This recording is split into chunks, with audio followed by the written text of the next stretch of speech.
Good morning! Tara, mabilis ang layout and design na ating prayers for the GC guys. Using cellphone tayo, docs apps and slides apps ang ating ginagamit na pang design. So, punta muna tayo sa ating docs apps. Today is 11 July 2024. Inopen ko na yung ating file name na July. Dito tayo sa docs apps ha. And then scroll down. Ang ating font, punta tayo sa format menu guys. Ang ating font is yung sumunod sa Lexent. Lobster, size 12, text color ay purple, highlight color is black. So, naka-bold, naka-italic yan. X muna natin yung ating format menu. Type na natin. Today is 11 July 2024. Para na namang akong nasa pugon. Okay. July 2024. 11 July 2024.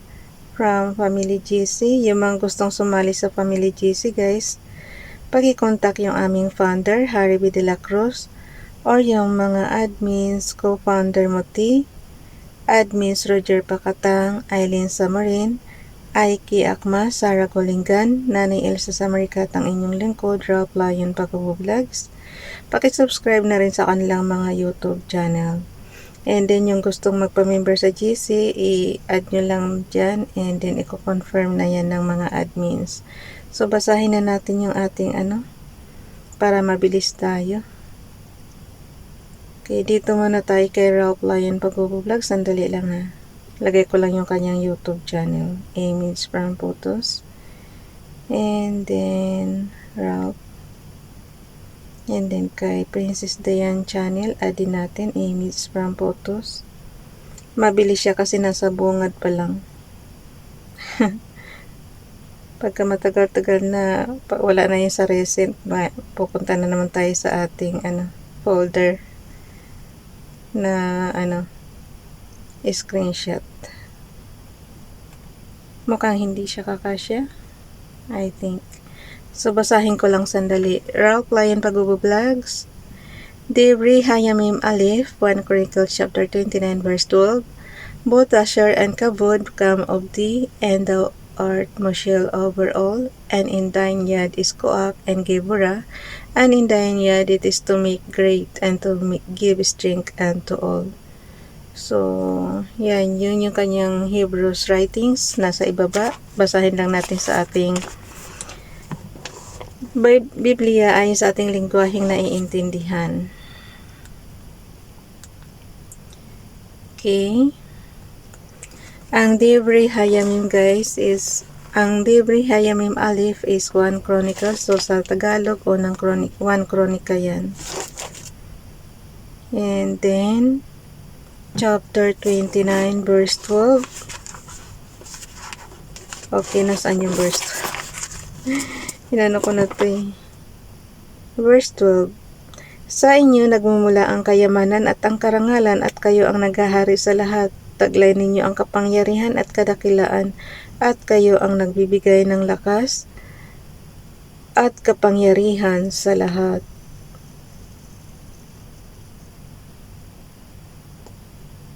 Kapangyarihan. Yad. Okay, basahin nyo lang din guys yung interpretation ayon sa inyong Bibliang sariling lingwahe na inyong naiintindihan. Hala, ay yung aking Bible ba is sira na talaga.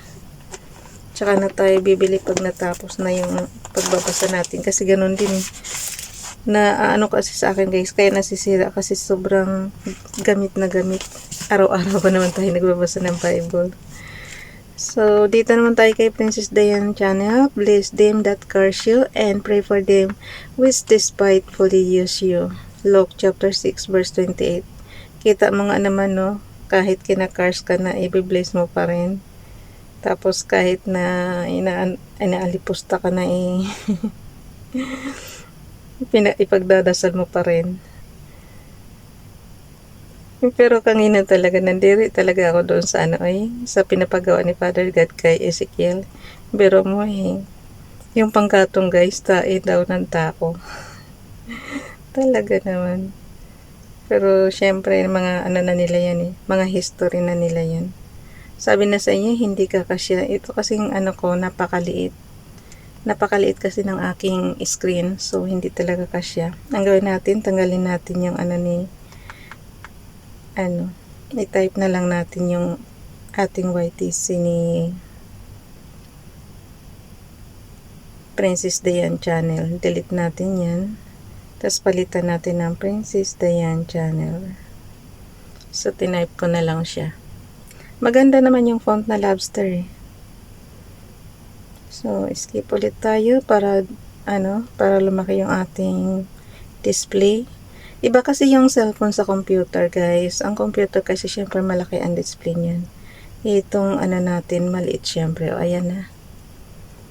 Screenshot lang. Paano ba? On and off button and low volume button. Sabay click. And then, puntahan natin sa gallery is edit lang natin and then crop. 2 years na tayo nagtuturo dito, guys. So, in-expect ko na rin nakabisado nyo na yan. Although, nagkakamali tayo paminsan-minsan, pero, matik na yan. Kabisado natin, lalo na pag araw-araw na nating hawak yung CP natin. So, check na yan. Save. Okay. Delete natin yan. Yung hindi kailangan para, tingnan mo naman, napakarami na ng aking, napakarami na ng aking graphics sa gallery natin. Hindi pa ako nakapagbawas So, punta na tayo sa ating slides apps. Piliin mo yung slides apps dyan. And then, punta tayo sa slides number 11. Kung anong date, yun din ang slides number natin. So, edit lang natin sandali. Basahin ko lang sandali sa inyo yung prayers para maihinto ko na yung video at ng guys. So, palitan lang natin yung ating background. Replace tayo. Image from photos. And then, yung kay Princess Dayan Channel. So, okay na siya.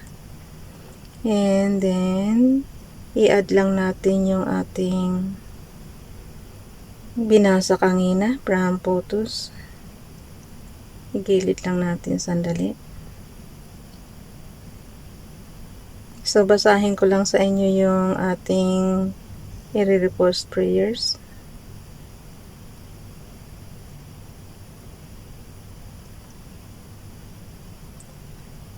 Pagka hindi pantay, guys, nyo na lang. I-move nyo na lang ng konti. So, ayan, pag hindi talaga, okay na rin. Ako na lang mag-discarte niyan. I-zoom ko muna, ha? Okay, guys. Done dito tayo kay FB Donalyn. Basahin ko lang muna sandali. Prayer against fear. Isaiah chapter 41 verse 10. So, basahin niyo yung Isaiah chapter 41 verse 10, guys. Dear Lord, we thank Thee for Thy promises to be ever near us. Even when we walk through the valley of shadow of death, we will surely fear no evil. We will not fear because Thou art our shield and our very help in trouble. When fear will attempt to knock us down, O perfecter of our faith, lift us and carry us through. Help us to fix our eyes on You, Jesus, and not these scary storms around us. Hold our right hand and deliver us from all our fears. In the mighty name of Jesus. Amen. So, kinuha niya sa Diana, DayanDiaries.com. So, thank you, Nining. Dito naman tayo kay Princess Dayan Channel. There is a way which seemeth right unto a man, but the end thereof are the ways of death. Proverbs chapter 14 verse 12. Kay Ronilo Legaspi Vlog naman, Thou even thou art Lord, alone thou hast made heaven, the heaven of heavens, with all their host, the earth and all things that are therein, the seas and all that is therein, and thou preservest them all. And the host of heaven worshipeth thee. Nehemiah chapter 9 verse 6, Light Bible niya kinuha. Kay Ralph Lyon Pagubublogs naman, and he took bread, and gave thanks, and brake it, and gave unto them, saying, This is my body which is given for you, this do in remembrance of me. Luke chapter 22 verse 19, Bible King James Bible. So yan yung naalala niyo yung last supper ni ni Jesus, yan yun, sila,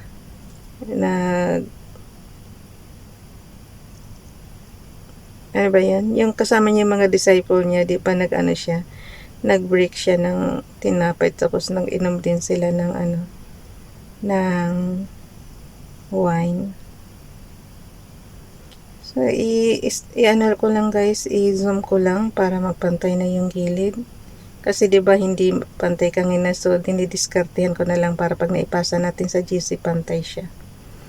So, pag ni-zoom na natin yan, pag alam mo nang medyo kita na, kahit naman hindi ganong kita, i-zoom nyo na lang mga ka-GC ko. Understood na to, na hindi talaga ganun ka lalaki ng font. Tingnan mo naman, pero okay na yan. So, on and off button and low volume button, sabay click, and then puntahan natin sa gallery, i-crop lang natin, edit natin, and then crop para maalis yung mga smears. And then, ipapasa na natin sa GC. Ilalagay na rin natin sa ating storage. So, check na yan. Ando. Pag nagkamali guys, ando lang. So, crop ulit tayo. Nasagasaan ko kasi yung yung font. Yung pinaka-headings ba. Konti na nga lang yung headings eh. Mapuputol pa. Okay. Yan na yung ipapasa natin. Okay. Puntahan natin sa ating bago ko ipasa guys, i-save ko muna dito sa storage ko. So, ito yung storage ko. Punta tayo sa column C. Okay, bye everyone. God bless.